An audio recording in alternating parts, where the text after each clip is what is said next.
Greetings, beloved. I'm Dr. Felicia LeBoy, lead pastor and life coach here at the historic First United Methodist Church in downtown Elgin, Illinois, with another motivational moment from the Bible. These motivational moments are designed to help you take what you hear in church on Sunday, what you may hear online, what you may even read during your private devotional time, to take those biblical concepts and to make them a part of your everyday life. This week, what I want to talk about is the idea of rag and a rock. A rag and a rock. If you know anything, you know that we've been in this series about what kind of shape are you in, right? And you know what I was like, I'm not talking about your physical shape. And I'm not even saying anything, and I'm not talking about it in a negative way. But really what we've been exploring is learning to appreciate how God has made us.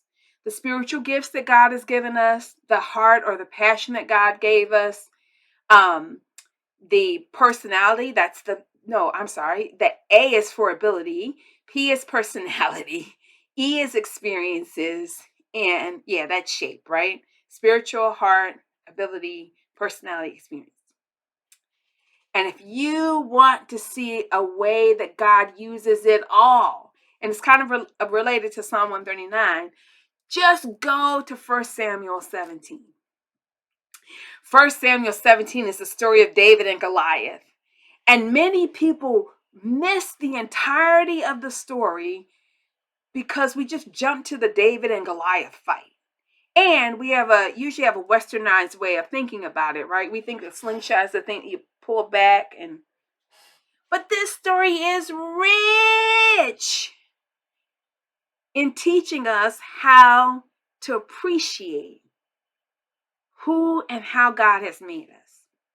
Let me give you a quick synopsis and then I'm going to get to these verses, right? The story is David has been anointed king by Samuel. And even though he's been anointed king, it's just not his time yet. So his father sends him back out to the field for sheep. Now, what's interesting about that whole thing, if you go back to 1 Samuel 16, is that nobody thought David would be the one to be king. He was small. Some people say they think he might have been kind of illegitimate. But he didn't seem to be the right stature or the right person. But anyway, he's the one that God chooses. While David is out David's in the field. He stays home with his father. His brothers go to fight with Saul. And so the father wants to know how the war is going. And so he asks David to take some cheese and some stuff to his sons and a gift for Saul and let him know how things are going. Well, when David's there, he gets excited like any young boy, teenage boy would, who likes adventure would ask. He says, what's going on? And then he hears that there's a reward for killing the Philistine. He finds out that the armies have been sort of at an impasse, right? And the story is rich. So he's trying to ask, what's the reward if I deal with that Philistine? David has all kind of heart. His brother says, we're them few miserable sheep. And what I love about David is David had spent so much time alone and with God, he didn't even let his brother's comments hit him. All he said is there not a cause? Is there not something worth fighting for? See, David was the one full of courage, full of the one to step out. So he goes, people take him to Saul, and he says, I'm going to do this. And Saul's like, how are you going to do this? You're just a boy. This is Goliath. Some people say Goliath was well over 7 feet. David's a kid, right? And so David says, listen, when I was in the field and with the sheep, when the bear came, I whoop, whoop, got him. When the lion came, whoop, whoop, I got him. Basically, he was saying is, I know that I haven't been to military school. I know I haven't been practicing shucking javelins and dealing with swords. But I will tell you this. I got a rag. Give me a rock. I got a rag because that's where their slingshots were. They had, they went like this. Oh, you can't see this. They went like this. Whoop, whoop.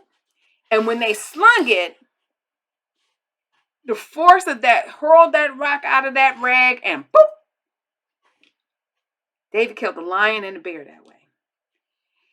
if I was meddling and if I was preaching, I might tell some of you all that you might not have learned things in the conventional way, but don't discount that, because God has a purpose for you being in the wilderness. That's another title for another day. I'm going to get to the point about Saul, about really Goliath. And so anyway, Saul says, I don't know that a rag and a rock is going to help you, but I'm going to give you my armor. If you got the heart to do it, okay, I'll give you my stuff. And David tries to walk around in, and he says, look, this doesn't fit me. I don't know how to use this stuff. Let me do what I do with what I use. Give me a rag, give me a rock. I got you. Can you hear the tension? Goliath comes out and he's like, I can't believe you sent this kid out to fight me. You're going to base all of your whole nation on this kid? Are you crazy? But David doesn't go in his own strength. David goes in the strength of God, fully confident of God's power and fully confident of his own. Many times you and I are really believe that God can do anything, but we often don't believe that he can do anything through us. In this passage, we're told that as the Philistine keeps talking, David's like, who are you to defy the armies of the living God? He's like, I'm coming to you in the strength that God gave me, but I'm coming with a rag and a rock. And when I pick up that rock, brother, it's over. He don't say that. That's the LaBoy translation. And then what happened? Sure enough, David picks up 5 smooth stones. He gets his rag and whoop, whoop. And before the Philistine knows it, boom, a rock lodges right in the middle of his head. Knocks him down. A rock and a rag from a kid. And then David's like, I told you I didn't need a sword.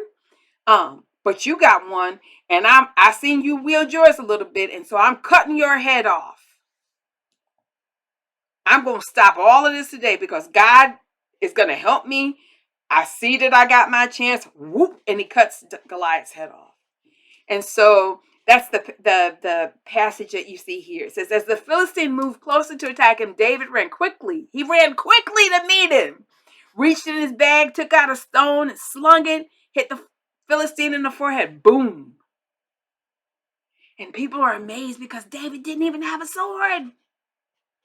The whole army's been sitting there ready to fight, and here comes this little snot-nosed kid.